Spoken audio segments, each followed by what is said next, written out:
Good afternoon, students. We will see remaining part of surgical dressing. And previous lecture we have seen introduction, ideal properties, types of surgical dressings. First, cotton. Second, gauze. We will discuss our next part, bandages. Bandages hold dressings in place by providing pressure support. They may be elastic or become rigid after shaping for immobilization. Bandage mostly आपण pressure देण्यासाठी व support देण्यासाठी use करतो. जेव्हा आपण वूंडवरती किंवा जखमेवरती dressing करतो, ती ड्रेसिंग हलू नये, मूव्ह होऊ नये, त्यासाठी आपण बँडेजेसचा मोस्टली यूज करतो. Classification of bandages. First, retention bandages. Second, support and compression bandages. Third, medicated bandages. We will discuss about first classification of bandages. Retention bandages. They are mostly two types: non-straight fabric, straight fabric. First, non-straight fabric. असे fabric जे straight होत नाहीत त्यांना आपण non straight fabric म्हणतो. त्याच्यामध्ये example येतात: Triangle calico bandages. It consists of triangular shaped pieces of unlaced cotton cloth of plain weave. It is clean and responsibly free from weaving defects, cotton leaf and shell. हे triangular शेपमध्ये cotton plain view bandages मिळते आणि ते आपण support देण्यासाठी use करतो. आणि triangular bandage म्हणजे ट्रायंग्युलर शेप असते आणि त्या शेपमध्ये आपल्याला भेटते आणि ते आपण जास्त करून सपोर्टसाठी यूज करतो. त्याचे इमेज पण आहे. असे ट्रायंगल टाईपमध्ये असतात. आपण आपल्या हाताला सपोर्ट देण्यासाठी आपण यूज करतो मोस्टली. आणि याचा शेप ट्रायंगल आहे म्हणून आपल्याला ट्रायंग्युलर कॅलिको बँडेज म्हणतात, ट्रायंग्युलर शेप असल्यामुळे. Uses. It is used as a sling if the bandages is likely to be in contact with the area of broken skin. It should be sterilised before use. जर हे आपल्याला broken स्किनवरती use करायचे असेल तर ते सुरुवातीला sterile केलेले पाहिजे. It should be free from microorganism और फॉरेन पार्टिकल्स. म्हणजे जेव्हा आपण हे वापरणार आहोत एखाद्या जखमेवरती किंवा वाऊंडवरती, तर ते वापरायचे. आणि ब्रोकन स्किन झालेले आहे त्यासाठी आपण जेव्हा वापरणार आहोत त्याच्या अगोदर आपण हे स्टराईल केलेले पाहिजेत, ट्रायंग्युलर क्लॅको बँडेजेस. आणि ते फ्री फ्रॉम मायक्रोऑर्गॅनिझम तर पाहिजे.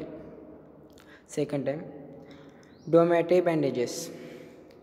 It consists of fabric of plain weave in which the wrap threads of cotton and weft threads are of wool. म्हणजे यामध्ये दोन प्रकारचे फॅब्रिक वापरले जातात. म्हणजे वॅप थ्रेड्स म्हणजे आडवे जे धागे असतात, आडवे धागे कॉटनचे जे आडवे धागे असतात का त्याला आपण वेब थ्रेड्स म्हणतो. आणि वेब थ्रेड्स म्हणजे जे उभे धागे असतात वूलचे उभे धागे म्हणजे वेब थ्रेड्स. आणि आडवे धागे असतात कॉटनचे त्याला आपण रॅप थ्रेड्स म्हणतो. व हे डोमॅटे बँडेजेस उभे व आडवे धागे यांच्यापासून विणून तयार केलेले असतात. उभे आणि आडवे धागे आहेत का रॅप थ्रेड्स आणि वेब थ्रेड्स ह्यांचे विणून तयार केलेले असतात domette bandages. Use. It is used mainly for orthopaedics where a higher degree of earth support and protection is required. Orthopaedic केसमध्ये जेव्हा फ्रॅक्चर झालेलं असते बोनला, त्या केसमध्ये जेव्हा जास्त सपोर्टची गरज असते, सपोर्टला म्हणजे जिथं ब्रोकन झालेलं आहे जॉईंट बोन, तिथं आपल्याला जेव्हा सपोर्टची गरज असते त्यावेळेस आपण डोमॅटिक बँडेजेस यूज करतो. म्हणजे प्रोटेक्शनसाठी यूज करतो, तेव्हा त्यावेळेस डोमॅटिक बँडेज यूज करतो प्रोटेक्शनसाठी पण. इमेज या प्रकारे असतात domette bandages. Open wove bandages. It consist of cotton of plain weave, म्हणजे हे कॉटनपासून तयार केलेले असतात. ओपन वेव्ह हे कॉटनपासून तयार केलेले असतात. Uses. It is used for the protection and retention of absorbent dressing supports from minor strains. व हे यूज करतो सपोर्ट प्रोव्हाइड करण्यासाठी आणि मायनर स्ट्रेन्स देण्यासाठी यूज करतो. सपोर्ट प्रोव्हाइड करण्यासाठी आपण याचा यूज करतो.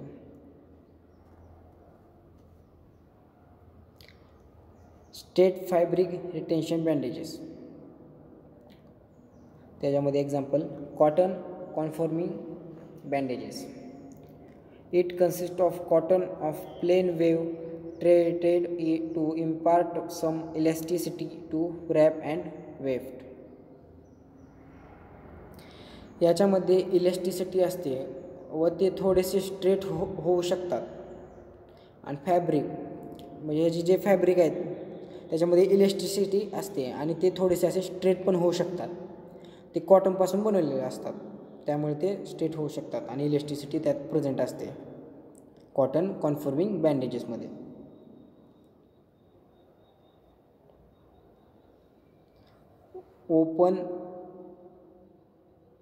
ओपन वेव्ह बँडेजेस आहे ते जी इमेज आहे.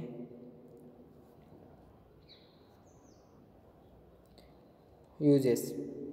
It is used to protect dressing and hold them in place at difficult position such as joints.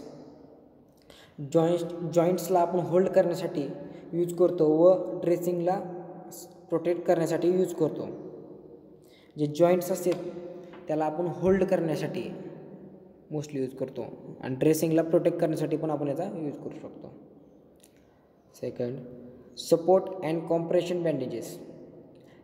Crepe bandages, cotton crepe bandages, cotton and rubber elastic bandages. म्हणजे support and compression बँडेजेसमध्ये याचे example कोणते येतात? Crepe bandages, cotton crepe bandages, cotton and rubber elastic bandages. First example, crepe bandages.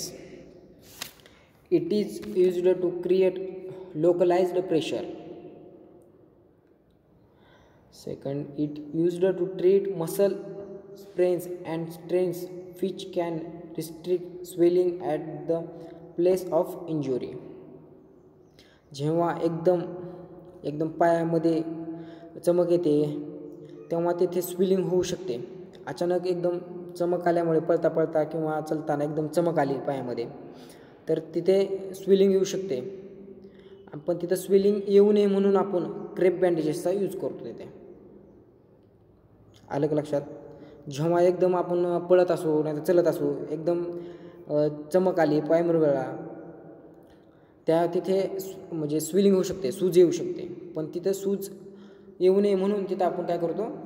Crepe बँडेजचा use करतो. Third, elastic bandages are also use to treat bone fracture. जेव्हा बोनमध्ये minor fracture झालेले असते व तेथे हालचाल कमी झाली पाहिजे बोनची व मसलची, त्यासाठी क्रेप बँडेज यूज करतो. जेव्हा आपल्या बोनमध्ये एकदम मायनर फ्रॅक्चर असली मायनर थोडे फ्रॅक्चर, मग फ्रॅक्चर असल्यामुळे हालचाल करायची नसते. मग त्या हालचाल होऊ नये म्हणून आपल्या बोनची जी हालचाल होणार आहे ती होऊ नये म्हणून आपण क्रेप बँडेजेसचा यूज करतो. आणि जिथे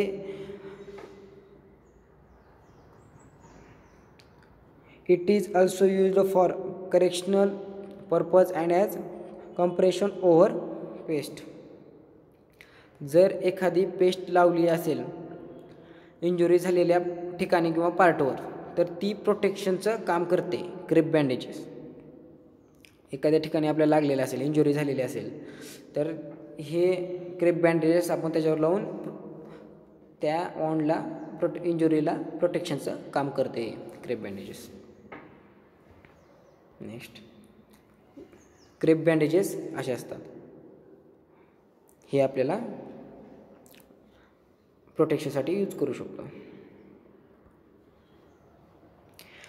थर्ड, मेडिकेटेड बँडेजेस. यामध्ये एखादं टाईपचं मेडिसिन इम्पॉर्टेड केलेलं असतं व मग ते बँडेजेस आपण वोंड जखमीवर अप्लाय करत असतो. याच्यामध्ये काय असतं, असे मेडिसिन इम्पार्ट केलेले असतात, इनकॉर्पोरेटेड केलेले असतात मेडिसिन, व ते बँडेजेसमध्ये ऑलरेडी इम्पार्टेड केलेले असतात आणि ते वॉन्डवर जखमीवर आपण अप्लाय करतो. यामध्ये पहिला टाईप आहे बँडेजेसचा, मेडिकेटेड बँडेजेसचा पहिला type, plaster of Paris bandages. It is used for immobilisation and splinting of fractures and for construction of body support. जेव्हा कोणत्याही टाईपचं फ्रॅक्चर किंवा बोन डिसऑर्डर डेव्हलप होते, तेव्हा ऑर्थोपेडिक डॉक्टरकडे आपण जेव्हा जातो, तेव्हा ते बोन पुन्हा जोडायचे असते, त्यावेळेस आपण प्लास्टर केले जाते आणि त्यालाच आपण plaster of Paris bandages apply करतो आणि त्यालाच आपण प्लास्टर ऑफ पॅरिस बी म्हणतो. ज्यावेळेस आपल्या बोनमध्ये फ्रॅक्चर येतात आणि डिसऑर्डर प्रेझेंट होतात, बोनमध्ये डेव्हलप होतात, तेव्हा डॉक्टर काय करतात, ते बोन पुन्हा जोडायचे असते.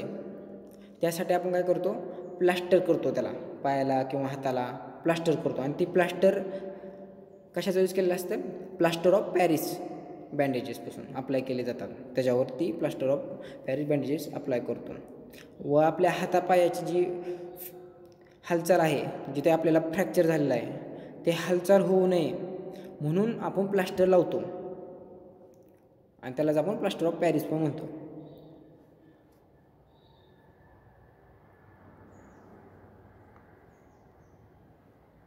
या प्रकारे प्लास्टर केलेलं असते, प्लास्टर ऑफ पॅरिस. पाय किंवा हाताला जिथे जॉईंट बोन जिथे हे झालेले आहेत फ्रॅक्चर, तिथे आपण प्लास्टर ऑफ पॅरिस लावतो. Zinc paste bandage. यामध्ये आपण झिंकची पेस्ट वापरतो झिंक पेस्ट बँडेजेसमध्ये. First, it is used to support and prevent the swelling of fractured limbs after the removal of plaster. कोणत्याही प्रकारच्या आपल्याला स्वेलिंग प्रिव्हेंट करण्यासाठी यूज करतो व जेव्हा प्लास्टर रिमूव्हल काढलं जातं तेव्हा झिंक पेस्ट यूज करतो. ज्यावेळेस आपल्याला कोणत्याही प्रकारचं स्वेलिंग प्रोड्यूस झालेलं असेल, ती सूज प्रिव्हेंट करण्यासाठी आपण याचा झिंक पेस्ट बँडेजचा यूज करतो. आणि ज्यावेळेस आपण ते प्लास्टर काढतो, रिमूव्ह करतो, तेव्हा त्या ठिकाणी आपण झिंक पेस्ट लावून त्याचा यूज करतो. It is also used to support various veins and for the treatment of filaments, when inflammation, ulcers, varicose, eczemas and oedema of the legs. जेव्हा स्वेलिंग आलेली असते वेनमध्ये, अल्सरमध्ये, व ते कमी करण्यासाठी झिंक पेस्ट बँडेजेस यूज करतो, स्वेलिंग कमी करण्यासाठी. Third, zinc paste coal tar bandages used in treatment of skin disorder such as leg ulcer, eczemas. यामध्ये झिंक पेस्ट व कोलटार मेडिसिन यूज करतो. हे बँडेजेस म्हणजे यामध्ये आपण झिंक पेस्ट व कोलटारमध्ये मेडिसिन यूज करतो आणि व ते बँडेज तयार केलेले असतात त्या टाईपचे. Fourth, adhesive tapes. It consists of backing membrane coated on one side with an adhesive mask. Recyclic hydrocolloid, hydrogels, polyurethane, rubber-based adhesive. The backing material may be fabric or plastic film. Different combination of backing materials and adhesive give products different permeabilities. म्हणजे ॲडेसिव्ह tapes हे चिटकून राहण्यासाठी आपण याचा use करतो किंवा help करते. ॲडेसिव्ह tapes आपले जे आता जिथे आपल्याला ऑन झालेले आहे, जखम झालेली आहे, तिथे चिटकून राहण्यासाठी याचा यूज करतो व ते टेप स्किनला चिटकण्यासाठीच मोस्टली यूज केले जातात. आणि त्याच्यामध्ये ॲडेसिव्ह मटेरियल असले पाहिजेत. कोणते कोणते ते चिटकण्यासाठी कोणते कोणते असायक्लिक हायड्रोकोलाइड, हायड्रोजेल्स, पॉलियुरेथिन, रबर बेस्ड ॲडेसिव्ह हे यूज केले जातात. आणि त्यांच्यापासून वेगवेगळे ॲडेसिव्ह टेप तयार करतात. वेगवेगळ्या टाईपचे ॲडेसिव्ह टेप तयार करू शकतो. यामध्ये पॅकिंग मटेरियल कोणत्या टाईपचे आहेत,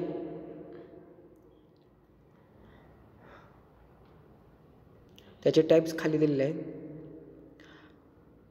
permeable to air, water, microbes and gases. Permeable to air, water, microbes, gases यामधून म्हणजे याच्यामधून एअर व वॉटर दोन्ही बाजूला पास होऊ शकते, ट्रान्सफर होऊ शकते. एअर आणि वॉटर हे ट्रान्सफर होऊ शकतात यामध्ये. Second, vapour permeable. Permeable to air and water vapour म्हणजे याच्यामधून फक्त एअर व वॉटर एका बाजूला व दुसऱ्या बाजूकडे, एका बाजूकडून दुसऱ्या बाजूला ट्रान्सफर होऊ शकतात.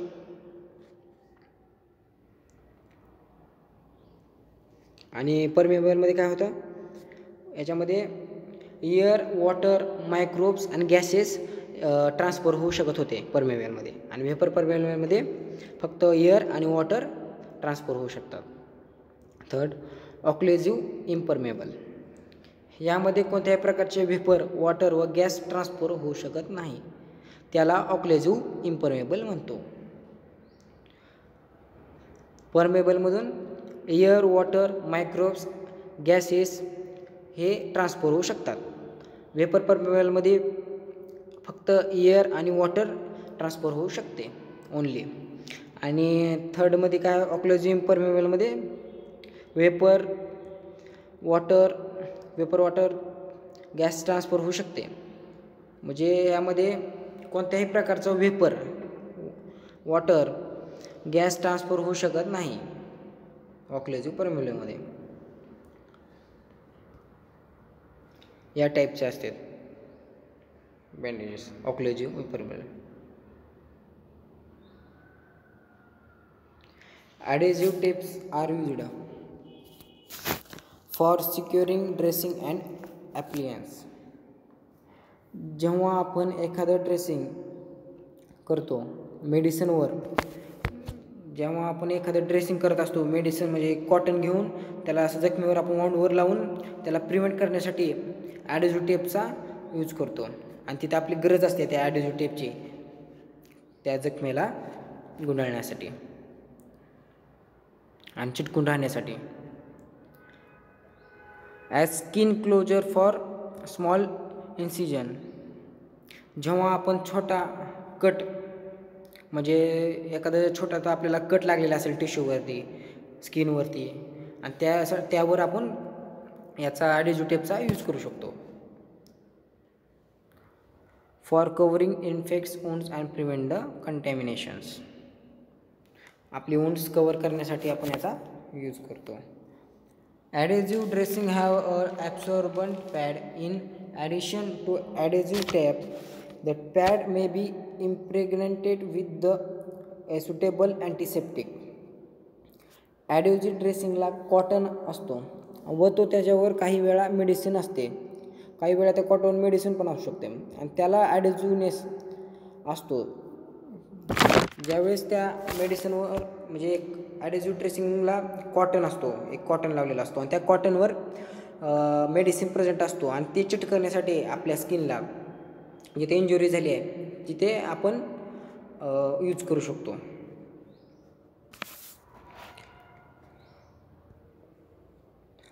Types of adhesive tapes. First, permeable surgical adhesive tapes. Permeable म्हणजे त्याच्यामधून वॉटर, वेपर, गॅसेस सगळं ट्रान्सफर होऊ शकतं, त्याला म्हणतो आपण permeable surgical adhesive tapes.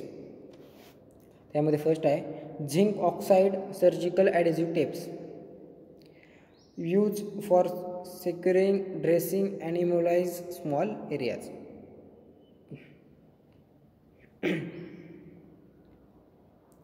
Elastic surgical adhesive tapes.